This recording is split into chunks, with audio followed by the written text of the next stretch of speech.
오늘 하나님 말씀은 예레미야 예가 3장 26절에서 33절까지의 말씀을 교독하겠습니다.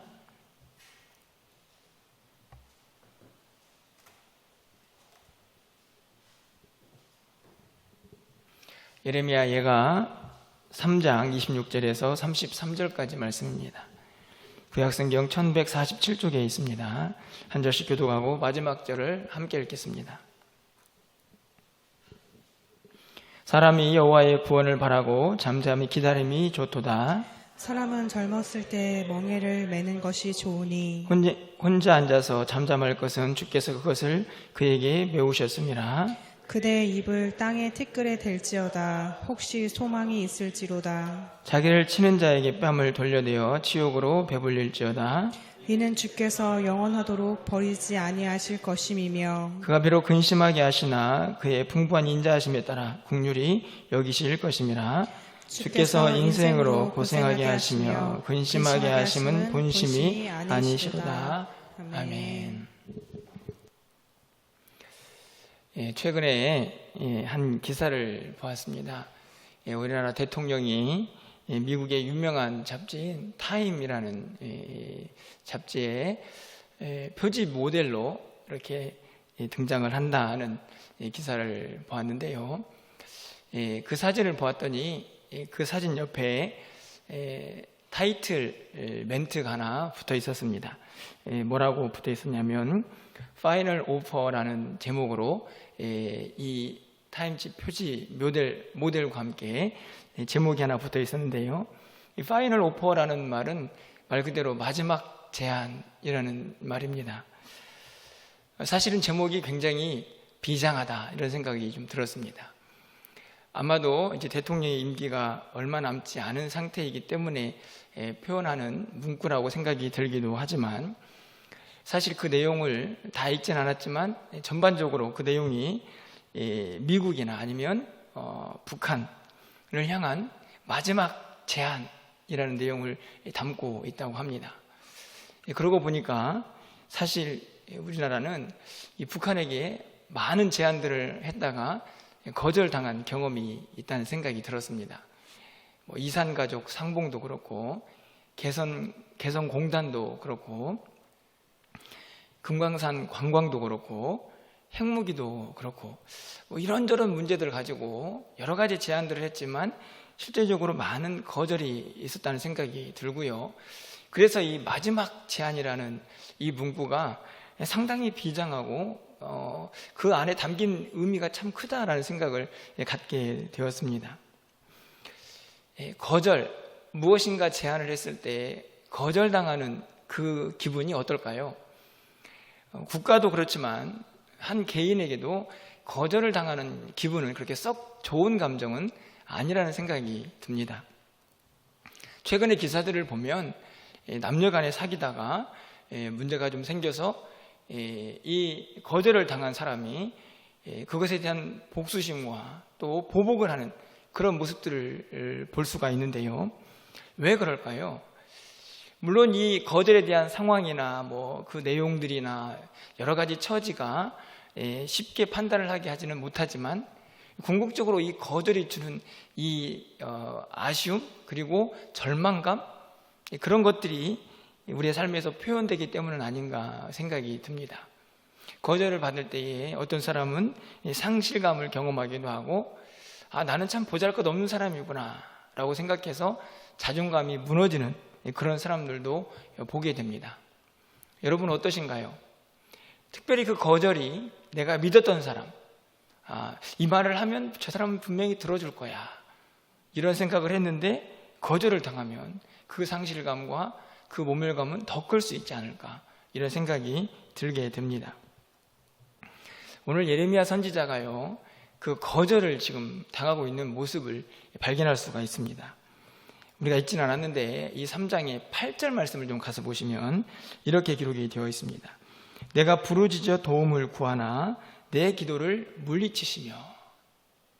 이 하나님 앞에 도움을 구하면서, 도움을 구한다는 말은 어려움에 처해 있다는 얘기죠. 하나님 앞에 기도했습니다. 그랬더니 하나님께서 어떻게 하셨습니까? 기도를 물리치셨습니다. 이 말은 거절하신 거죠. 하나님 앞에 도움을 청하면서 기도하고 있는데 하나님이 그 기도를 거절해 버리셨습니다. 여러분 44절 말씀을 가서 보시면요, 주께서 구름으로 자신을 가리사 기도가 상달되지 못하게 하시고, 이 거절의 상황을 오늘 이 선지자는 하나님께서 구름으로 자신을 가렸다, 그래서 기도가 상달되지 못하게 하셨다, 이렇게 표현을 하고 있습니다. 하나님과 이 선지자 사이에 구름이 막혀가지고 기도가 더 이상 올라가지 못하는 그런 상황을 지금 선지자가 이야기하고 있는 것이죠. 도움을 청해야 되는 어렵고 힘든 상황이 발생을 했는데 하나님 앞에 기도했더니 그 기도를 거절해 버리시고 마치 구름이 끼어 있는 것처럼 기도가 상달되지 못하는 안타까운 상황을 직면하고 있는 것입니다. 여러분 한번 생각해 보십시오. 여러분, 예레미야가 제가 선지자가 되겠습니다, 이렇게 손들고 나와서 선지자가 되었나요? 어떻게 선지자가 되었습니까? 하나님께서 택하셔가지고 선지자로 삼지 않았습니까? 그 당시에 이스라엘은 참 엉망이었습니다. 이미 북이스라엘은 멸망하고 남유다만 남아가지고 정말 언제 멸망할지 모르는 상황에 있었을 때 그가 선지자로 부름을 받습니다. 그리고 후반에 가면 우리가 알고 있는 것처럼 남유다는 바벨론의 포로로 잡혀가는 장면도 예레미야가 보죠. 얼마나 힘들고 어려운 시대를 살고 있습니까? 그 어려운 시대를 살면서 선지자로 부름을 받았습니다. 게다가 그가 당한 고통들을 우리가 잘 알고 있습니다. 가까운 친척들로부터 외면당하고 하나님 말씀 전한다고 사람들이 다 그를 손가락질하고 핍박했습니다. 그렇게 하나님의 일들을 감당하고 있는 선지자면 기도할 때마다 좀 척척 들어주셔야 되는데 어찌된 일인지 하나님께서 그의 기도를 외면하시고 거절하셨다, 이렇게 기록을 하고 있는 것이죠. 얼마나 힘들고 얼마나 절망스러운 상황이었을까. 18절 말씀을 보면 그의 상실감을 성경은 이렇게 표현하고 있습니다. 스스로 이르기를 나의 힘과 여호와께 대한 내 소망이 끊어졌다. 힘도, 내 힘도 다 사라지고 이제 기도할 힘도 없다. 하나님에 대한 소망도 다 끊어졌다. 얼마나 절망스러웠으면 이런 표현을 했을까, 이런 생각이 듭니다. 그 이유는 다른 데 있지 않고요, 하나님이 그의 기도를 거절하고 계시기 때문입니다. 여러분 어떠신가요? 하나님께서 여러분의 기도를 잘 들어주십니까? 어떠신가요? 기도할 때마다 하나님 여러분의 기도를 척척 들어주십니까? 물론 그럴 때도 있죠. 하지만 여러분 오랫동안 기도함에도 불구하고 하나님께서 응답하지 않고 하나님이 거절하셨나 하는 생각이 드는 상황들은 있지 않습니까? 저에게도 오랫동안 하고 있는 기도 제목이 하나 있습니다. 제 개인적인 기도 제목은 아니고 제가 어떤 분을 생각하면서 제 마음속에 이 기도는 좀 이루어졌으면 좋겠다 라고 생각하면서 기도하는 기도 제목이 있는데요, 최근에는 기도하다가 그런 생각이 들더라고요. 이제 기도를 하지 말아야 되겠다. 하나님이 거절하시는 것 같다. 하나님이 응답하지 않으실 것 같다. 이런 생각이 들어서 사실 기도를 멈출까 하는 생각도 들었습니다. 저에게만 드는 생각은 아닐 거라고 여겨집니다. 우리 모두가 뭔가 하나님 앞에 기도하고 간구할 때에 그 기도가 자꾸 응답이 더뎌지고 그리고 하나님이 거절하시는구나, 하나님과 우리 사이에 구름이 막혀서 상달되지 않는구나 라는 생각이 들게 되면 우리도 오늘 예레미야처럼 절망을 경험할 수가 있다는 말씀이죠. 여러분 어떠신가요? 여러분의 기도 제목들 가운데 혹시 그런 상태에 놓여져 있는 기도 제목은 있지 않으십니까? 그런데 오늘 선지자를 보면요, 그렇게 절망스럽고 하나님께서 자신의 기도를 거절하고 있다라고 생각이 드는 상황 속에서도 선지자는 무엇인가 개인적으로 그 하나님 앞에서 취할 행동들을 하고 있는 것을 보게 됩니다. 절망스럽지만 완전히 포기하고 물러서 있지는 않는 모습을 오늘 본문이 우리에게 보여주고 있는 것이죠. 그 중에 몇 가지를 좀 찾아보면서 오늘 기도 제목을 삼아보려고 하는데요, 가장 먼저는요, 이 선지자가 무엇인가를 기억하고 회상하고 있다는 것입니다. 무엇을 기억하고 회상하고 있을까요? 19절 말씀을 가서 보시겠습니다. 내 고초와 재난 곧 쑥과 담즙을 기억하소서. 이 말을 한마디로 줄이면 하나님 제 고통을 좀 기억해 주십시오, 이 말인데요. 이 말은 하나님에게 나를 좀 기억해 달라는 말씀뿐만 아니라 바로 20절 말씀을 보면 내 마음이 그것을 기억하고, 다시 말하면 하나님에게만 자신의 고통을 기억해 달라고 한 것이 아니고 내 마음에도, 다시 말하면 선지자 자신의 마음속에도 그 고통을 기억하고 있습니다. 다시 말하면 왜 이 고난이 나에게 찾아왔는가, 하나님은 왜 내 기도를 거절하시는가 하는 것을 기억하고 곰곰이 생각하는 시간을 갖고 있는 것이죠. 뿐만 아니라 선지자가 기억하고 회상하는 것은 그것만이 아닙니다. 여러분 21절 말씀을 가서 보시면요, 이것을 내가 내 마음에 담아두었더니 그것이 오히려 나의 소망이 되었사옴은, 무엇인가를 담아두었죠. 기억했다는 말입니다. 회상하는 것이죠. 뭘 했을까요? 바로 이어지는 문장입니다. 22절 말씀 보면 여호와의 인자와 긍휼. 선지자는요, 하나님께서 그의 기도를 거절하고 있는 이 상황 속에서도 곰곰이 자신이 당하는 고난, 고초와 재난과 쑥과 담즙을 기억하고 있습니다. 돌아보고 있죠. 뿐만 아니라 지난 시간 그에게 베풀어 주셨던 하나님의 인자와 긍휼도 그가 기억하고 회상하고 있습니다. 단순하게 하나님이 거절하셨구나, 포기하고 절망만 하는 게 아니고 왜 그런 상황이 발생했는지, 지나온 시간 동안 하나님은 나를 어떻게 인도하셨는지를 곰곰이 돌아보고 회상하는 시간을 갖고 있다는 말씀이죠. 이 회상 속에서, 이 기억 속에서 선지자는 매우 중요한 결론에 도달하게 됩니다. 32절 말씀입니다.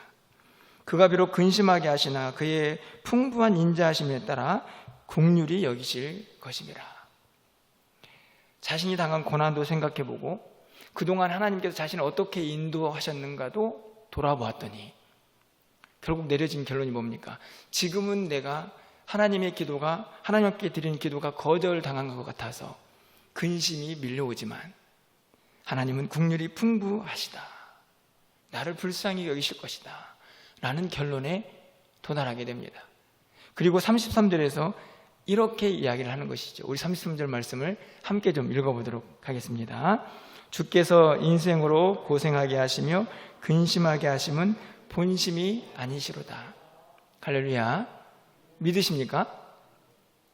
여러분 보십시오. 고난도 기억하고 그동안에 자신을 인도하신 하나님의 인자와 긍휼도 기억하고 나니 어떤 결론에 도달하게 됩니까?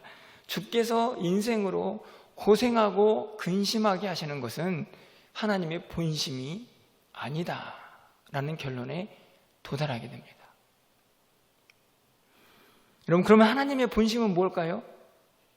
하나님의 자녀들이 어떻게 살기를 바라시겠습니까?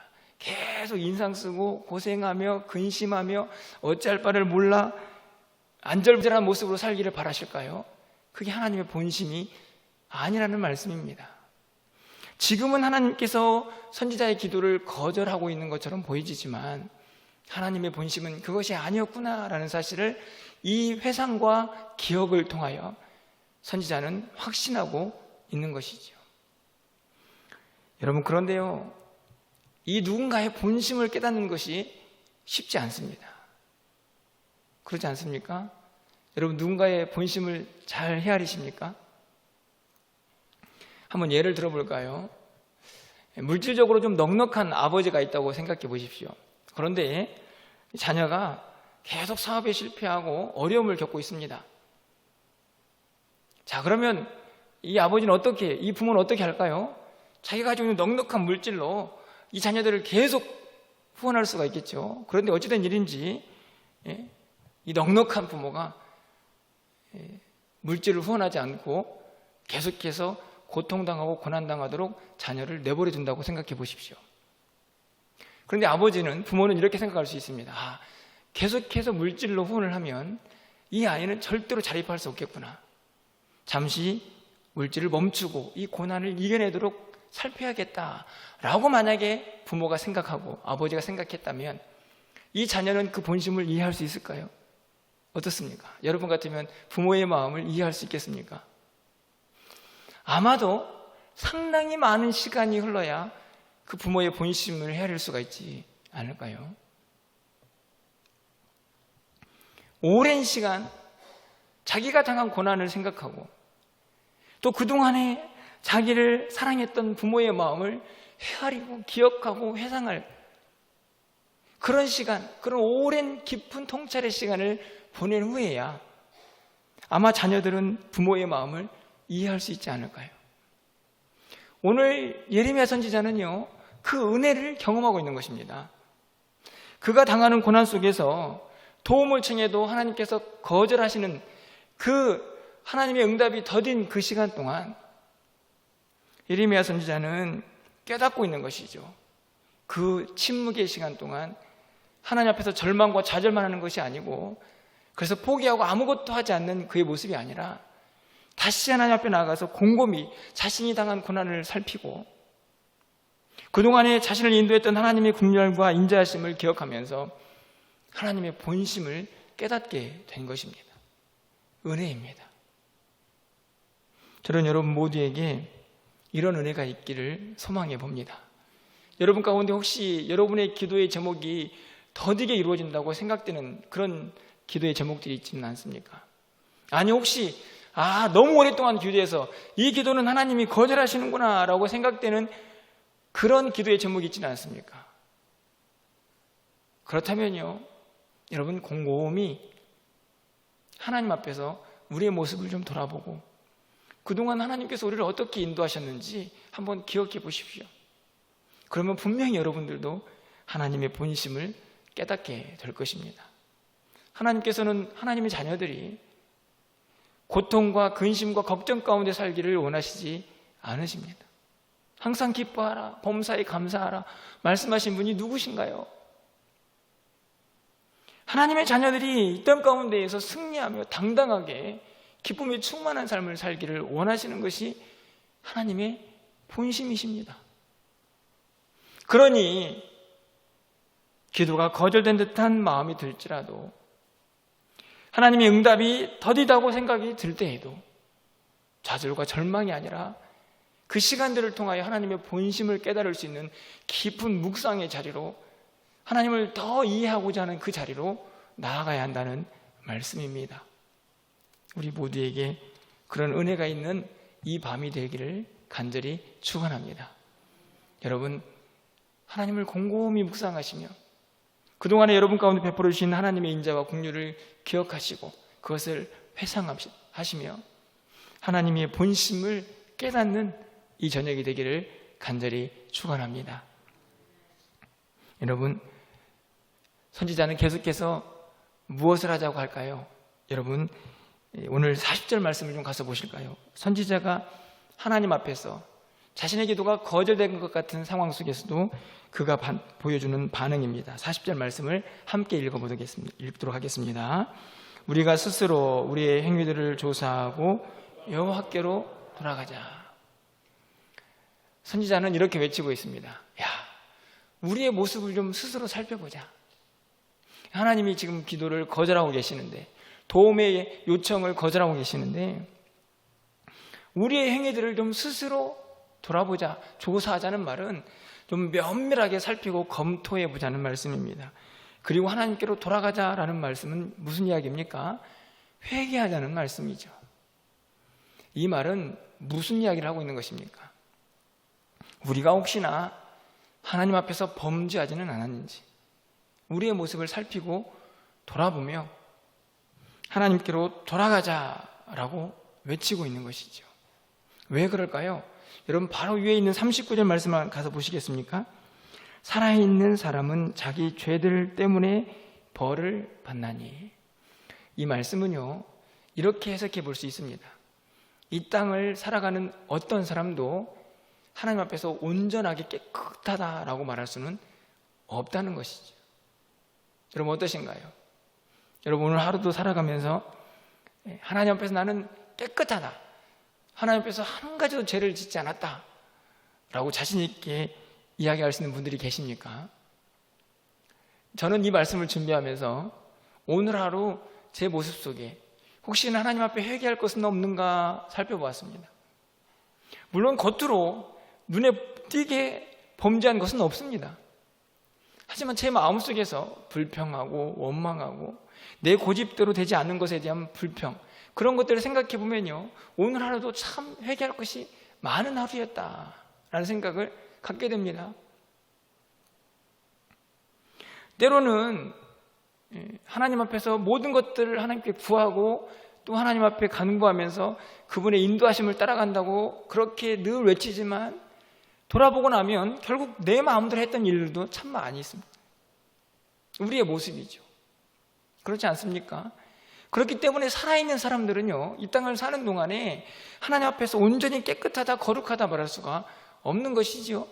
결국 그런 의미에서 40절의 고백은, 외침은 단순하게 남유다 이스라엘 백성들에게만 해당되는 것이 아니고 오늘 이 땅을 살고 있는 우리 모두에게도 적용되는 말씀입니다. 우리 스스로를 좀 면밀하게 살펴서 혹시나 하나님 앞에 범죄한 것이 있으면 하나님 앞에 회개하고 돌아가야 한다는 말씀입니다. 여러분 41절 말씀을 가서 보실까요? 우리의 마음과 손을 아울러 하늘에 계신 하나님께 들자. 이게 무슨 표현입니까? 이게 무슨 말씀인가요? 여러분 손을 한번 이렇게 들어보십시오. 어떠신가요? 이게 무슨 표현입니까, 이게?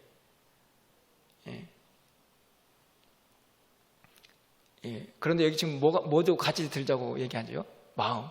마음과 함께 손도 아울러 하나님께 들자. 이 손을 들 때는 두 가지 의미가 있습니다. 하나는 하나님을 경배합니다 라는 의미도 있지만, 하나님 앞에 손 들고 회개하는 것이 용서해달라고. 마음까지. 겉모습만이 아니고 우리의 마음과 겉모습 다 아우러서 하나님 앞에 손을 들고 회개하는 것입니다. 돌아가기 위해서. 이 선지자의 위대함입니다. 하나님이 거절하는 그 도우심을 뿌리치는 그런 상황 속에서도 선지자는 포기하지 않고 자신을 돌아보고, 그리고 우리라는 기도의 제목으로 사람들에게 외치고 있습니다. 우리를 스스로 살펴서 하나님께 돌아가자. 마음도 손도 아울러 손을 하나님께 높이 들고 회개하며 나아가자. 이렇게 외치고 있는 것이죠. 여러분 언제까지 하나님 앞에 손 들고 회개해야 될까요? 여러분 49절 50절 말씀입니다. 우리 두 구절은 함께 좀 읽어보도록 하겠습니다. 49절 50절입니다. 내 눈에 흐르는 눈물이 그치지 아니하고 쉬지 아니하며 여호와께서 하늘에서 살피시고 돌아보실 때까지니라. 언제까지 눈물을 그치지 않고 기도하겠다고 얘기합니까? 여호와께서 하늘에서 살피시고 돌아보실 때까지. 다시 말하면 하나님께서 그 회개의 눈물을 받으시고 용서하실 때까지 그 기도를 멈추지 않겠다라고 고백하고 있는 것입니다. 무엇이 보이시나요? 저는 선지자의 간절함이 보입니다. 간절함. 하나님께서 이 죄를 용서하시기 전에는 제가 이 눈물을 그치지 않겠습니다. 하나님께서 우리를 살피시고 돌아보실 때까지 저는 쉬지 않고 하나님 앞에 간구할 것입니다. 용서해 달라고. 여러분 이런 표현들을 보면요, 하나님 앞에 거절당한 사람의 모습이 아닌 것 같이 보이지 않습니까? 선지자는 거절당한 기도 앞에서도 그가 어떻게 하나님 앞에 서 있어야 할지를 분명히 아는 사람이었던 것입니다. 여러분 혹시 여러분의 기도 제목 가운데 응답이 더디다고 생각되는 것이 있다고 하면 이 두 번째 선지자의 반응을 꼭 기억하셔야 합니다. 혹시 우리 안에 죄 때문에 하나님과의 관계에서 단절이 이루어지고 있지는 않은지, 그래서 내 기도가 하나님 앞에 상달되지 않고 있지는 않은 것은 아닌지 우리를 살피는 우리의 마음이 있어야 한다는 것이지요. 여러분 보십시오. 55절 말씀을 가서 보시면요, 여호와여 내가 심히 깊은 구덩이에서 주의 이름을 불렀나이다. 멈추지 않고 다시 기도를 시작하고 있죠. 하나님께서 기도를 물리치셨는데도 불구하고 오늘 선지자는 다시 기도합니다. 자기가 심히 깊은 구덩이에 빠진 것 같은 절망의 상황 속에서도 그는 주의 이름을 다시 부르고 있습니다. 왜요? 자기의 유일한 도움은 하나님뿐이라는 사실을 선지자는 알고 있었기 때문입니다. 하나님이 지금은 거절하셔도 하나님의 본심은 그것이 아니라는 사실을 알았기에 그는 이제 멈추지 않고 다시 깊은 구덩이에서도 하나님을 향하여 계속 부르짖고 있는 것이죠. 결국 그는 어떤 은혜를 경험합니까? 여러분 56절 말씀인데요. 우리 56절 말씀을 함께 읽어보도록 하겠습니다. 읽습니다. 주께서 이미 나의 음성을 들으셨사오니 이제 나의 탄식과 부르짖음에 주의 길을 가르지 마옵소서. 하나님께서 내 기도를, 내 음성을 이제 듣고 계시는구나, 이런 확신이 듭니다. 그래서 하나님, 이제는 다시는 좀 제 부르짖음을 외면하지 마십시오, 이렇게 기도하고 있는 것이죠. 57절에서 이렇게 말씀하고 있습니다. 내가 주께 아뢰는 날에 주께서 내게 가까이하여 이르시되 두려워하지 말라 하셨다. 하나님께서요, 이 선지자가 간구하고 기도할 때에 그에 가까이 오셔서 이렇게 말씀하셨습니다. 두려워하지 말라. 두려워하지 말라. 분명히 8절에서는 도움을 청하는 이 선지자에게 하나님께서 물리치시고 거절한 것 같은 느낌을 받았지만, 오늘 선지자는 그런 상황 속에서도 자신의 고난을, 그동안 하나님이 베풀으신 인자와 긍휼을 회상하고 기억하면서 하나님의 본심을 깨닫게 됩니다. 그리고 죄를 회개하죠. 마음과 손을 아울러 하나님 앞에 나아가 자신의 죄를 용서해달라고, 하나님께서 자신을 찾고 응답하실 때까지 눈물을 멈추지 않겠다고 간절한 마음으로 간구하며 하나님의 도우심을, 하나님의 응답을 기대하고 있습니다. 그리고 결국에는 하나님께서 그에 가까이 오셔서 하시는 말씀, 그의 음성을 듣게 됩니다. 두려워 말라.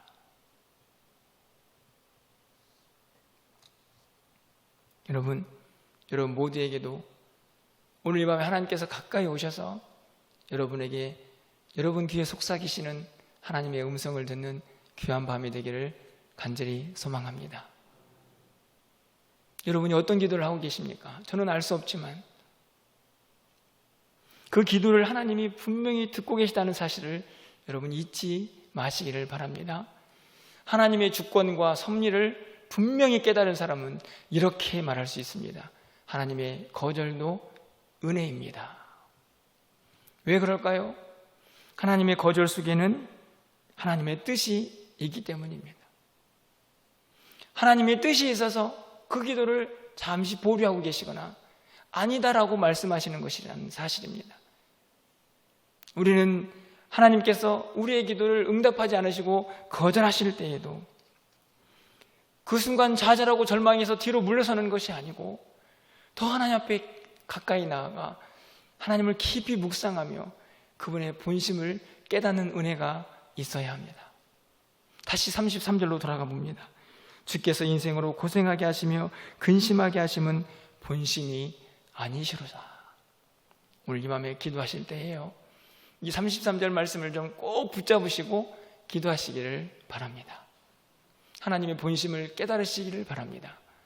여러분의 기도 가운데에 하나님께서 어떤 응답 역사를 하시든지 간에 하나님의 본심을 깨달으시고 여러분의 그 모든 기도의 상황들을 통해서 하나님 앞에 더 가까이 나아가시고 여러분 곁에서 들려주시는 하나님의 음성을 듣고 다시 한번 힘차게 일어설 수 있는 우리 모두가 되는 이 귀한 밤이 되기를 주님의 이름으로 간절히 축원합니다.